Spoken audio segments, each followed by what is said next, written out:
Visakha steel యాజమాన్యం క్రమశిక్షణ పేరుతో స్టీల్ కార్మికులపై సస్పెన్షన్, షోకాజ్ నోటీసులు తక్షణం ఎత్తివేయాలని స్టీల్ అఖిలపక్ష కార్మిక సంఘాల ప్రతినిధులు యాజమాన్యం డిమాండ్ చేశారు. నేడు స్టీల్ ప్రధాన పరిపాలన భవనం ఎదుట స్టీల్ అఖిలపక్ష కార్మిక సంఘాల ఆధ్వర్యంలో ధర్నా నిర్వహించారు. ఈ ధర్నాకు ఏఐటియుసి అధ్యక్షులు కేఎస్ఎన్ రావు అధ్యక్షతన వహించారు.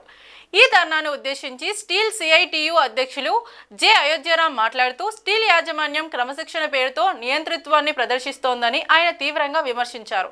కార్మికులను వారి హక్కులను కూడా కాలరాస్తూ నేడు యాజమాన్యం కార్మిక వర్గాన్ని తీవ్ర భయభ్రాంతుల్లోకి నెడుతోందని ఆయన వివరించారు. మళ్ళా కొంతమందిని పంపిస్తామని చెప్పేసి ఈ రకమైన వైఖరితోనే ఇవాళ భారతదేశ వ్యాప్తంగా 4 కోళ్లు అనమాట. ఈవేళ కోళ్లు ఏవైతే ఉన్నాయో విశాఖపట్నం స్టీల్ ప్లాంట్ గత 2015 నుంచి కూడా ఉన్నటువంటి కోడ్ ప్రకారం చేసినటువంటి ఒప్పందాలన్నింటినీ కూడా రద్దు చేస్తున్నారు అనమాట. ఒకదాని తర్వాత ఒకటి దాడి చేస్తున్నారు. వీటికి వ్యతిరేకంగా రేపు 20వ తారీఖున సమ్మె చేయబోతున్నాము. ఇవాళ భారతదేశంలో అనేక సమ్మెలు జరిగాయి. విశాఖ ఉక్కులో కూడా అనేక దీర్ఘకాలికమైన సమ్మెలు పోరాటాలు చేసి దీన్ని ప్రభుత్వ రంగంలో కొనసాగించి లాభాలు తీసుకొచ్చినటువంటి కార్మిక వర్గం మీద కార్మిక దాడులు ప్రారంభిస్తున్నమాట. సస్పెండ్లు లేదంటే ఛార్జ్ షీట్లు, షోకాజ్ నోటీసులు ఇస్తున్నారు. మొత్తం స్టీల్ మినిస్ట్రీలో కేంద్ర ప్రభుత్వం వచ్చినటువంటి అధికారులు వచ్చినటువంటి స్టీల్ మినిస్ట్రీలోనే ఇప్పటికే అనేక సైన్ ప్లాంట్లోనే సస్పెండ్ చేశారు, ట్రాన్స్ఫర్లు చేశారు. వీటికి వ్యతిరేకంగా పోరాడుతున్నాం అన్నమాట. షోకాజ్ నోటీసులు ఇస్తున్నాం.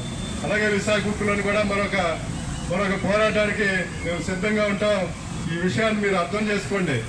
చట్ట ప్రకారం చేసేటువంటి భారతదేశంలోనే రాజ్యాంగపరంగా ఉన్నటువంటి హక్కుల్ని కూడా ప్రజాస్వామ్యంగా మా సమస్యలు పరిష్కారం చేయండి.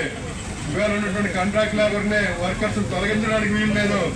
నిర్వాసులకు ఉపాధి ఇవ్వాలి. దీన్ని ప్రభుత్వ రంగంలో ఉంచాలని చెప్పేసి మనకు ఉన్నటువంటి అలవన్సులన్నింటినీ కూడా రద్దు చేసినవన్నీ తిరిగి చెల్లించాలని చెప్పేసి సమ్మె నోటీస్ ఇచ్చి ఇప్పటికే 4 రోజులు అయిందనమాట. ఆ సమ్మె నోటీసులో సమస్యలు తెలుసు కదా.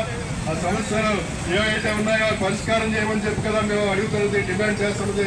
ఆ మాత్రం అర్థం చేసుకోకుండా మేము చెప్పే ప్రజాస్వామ్య పార్లమెంటరీ బంధం ఉంది, ప్రజాస్వామ్యం ఉంది.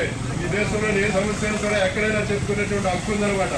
అటువంటి వాక్ స్వాతంత్రాన్ని కూడా నువ్వు రద్దు చేయాలనుకుంటే ఇవాళ 4 బిఎఫ్ నడుపుతా అని చెప్తున్నావు అన్నమాట. ఇవాళ నువ్వు నిజంగా బిఎఫ్ని నడపగలవా? 3వ బిఎఫ్ ప్రారంభించాలి, దాన్ని ఉత్పత్తి చేయాలని చెప్పేసి 4 సంవత్సరాల నుంచి పోట్లాడుతుంటే ఇంతవరకు దాన్ని ప్రారంభించలేదన్నమాట.